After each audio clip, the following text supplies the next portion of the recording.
Good morning বন্ধুরা, সবাই কেমন আছো? আশা করি ভালো আছো। আমি শুভ্রা, আমার চ্যানেল শুভ্রা ব্লগে তোমাদের সবাইকে স্বাগত।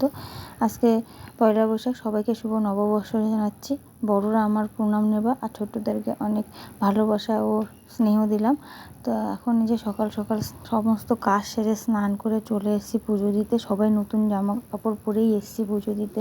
ছোটোবেলার থেকেই শুনে এসেছি, মা সবসময় বলতো বছরের প্রথম দিনটা তুমি যেভাবে কাটাবা সারা বছরটা তোমার ওইভাবেই যাবে। তো ওর জন্য ঠাকুরের কাছে প্রার্থনা করে বছরটা শুরু করলাম, যেন ঠাকুর সবার ভালো করে, মঙ্গল করে। তো এখন পুজো দিয়ে যে সকালে ব্রেকফাস্ট করে চলে এসেছি সবজি কাটতে, আর বর কাজে চলে গেছে ব্রেকফাস্ট করে। এখন আমি সবজিগুলো কেটে তারপর রান্নাটা বসাবো। আর আজকে নিরামিষ করব, পয়লা বৈশাখ রবিবার হয়েছে তো কী হয়েছে, তাও নিরামিষই হবে, কারণ না ঠাকুর বাড়িতে আজকে বিশাল উৎসব হচ্ছে, তো ওর জন্য নিরামিষ খাবো। তো এই যে নিরামিষের মধ্যে রান্না করছি, পনির তো হবেই, আর পটল ভাজবো, ভেন্ডি ভাজবো, আলুও কেটে রেখেছি, ভাজা করব। আর কি কি হয় সবটাই তোমাদের সাথে শেয়ার করব। তার আগে রান্নাটা বসিয়ে দিই। এই যে কড়াইটা গরম হয়ে গেছে, তেল দিয়ে দিলাম। এখন এই যে ঝুরি আলু ভাজাটা করব। ঝুরি আলু ভাজা ডালের সাথে খেতে ভীষণ ভালো লাগে, ডালও করব। তো চলো, আর আমি পয়লা বৈশাখে নিরামিষই খাই, কারণ না ঠাকুর বাড়িতে প্রত্যেকবারই উৎসব হয়, তো ওর জন্য আমি নিরামিষ খাওয়ার চেষ্টা করি। তো এখন এই যে বর এসছে, ওকে একটু গ্লুকন-ডি দিয়ে দিই। আর ভীষণ গরম বন্ধুরা, বাইরে যেমন রোদ উঠেছে তেমন গরমও পড়েছে। তো ওকে গ্লুকন-ডি দিয়ে এখন আমি যে আলু ভাজাগুলো হয়ে গেছে, এখন একটু কারি পাতাও ভেজে নিচ্ছি, আলু ভাজার সাথে দেবো। দিয়ে তারপরে একসাথে একটু লবণ দিয়ে মেখে নেব। এর মধ্যে তোমরা কটা বাদামও ভেজে দিতে পারো। দিয়ে তারপরে তোমরা এটাকে একটা টাইট কন্টেনারে ভরিয়ে অনেক দিন ধরে রেখে খেতে পারবা। তো এখন এই যে ডালটা ফোড়ন করে দেব। ডালের মধ্যে যে শুকনো লঙ্কার পাঁচফোড়ন দিলাম, আর একটু আদা গ্রেট করে দিয়ে দিয়েছি। এখন ডালটা দিয়ে দেব। ডালটা ফুটে গেলে তারপর গন্ধরাজ লেবুর পাতা দিয়ে দেব, কারণ এভাবে ডাল করলে বন্ধুরা খেতে ভীষণ ভালো লাগে। আর এইভাবে ডাল আমরা প্রায়ই খাই। আর এখন একটু যেহেতু গরম গরম ভাব এসছে, তো এইভাবে ডাল করে দেখবা তোমরা, খেতে ভালো লাগে। এই যে ডালটা নামিয়ে নিয়েছি, নিয়ে এখন এই যে পাতাগুলো দিয়ে দিচ্ছি।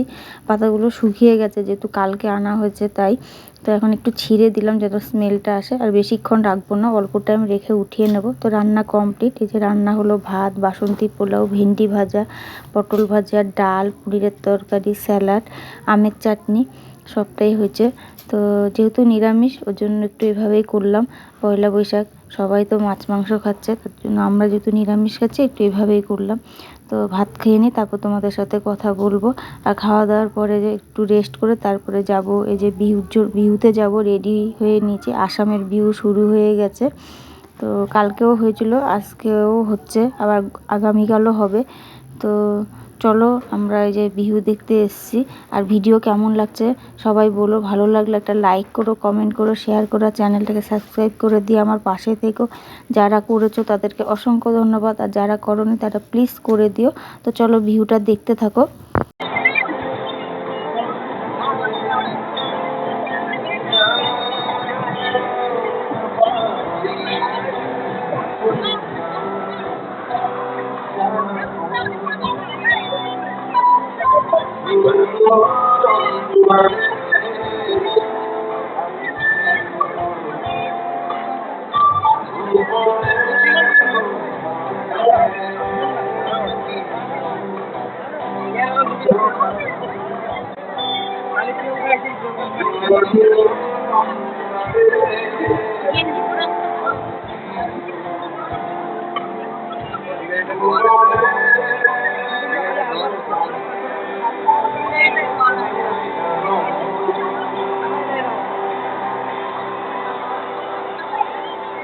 যে পাপনকে দেখার জন্য দেখো ভিড় হয়েছে, আমাদের এখানে আজকে পাপন এসছে। তো বাড়ি যাব, চলো ভিডিও এখানেই রাখছি। সবাই খুব ভালো থেকো, tata, bye bye, good night.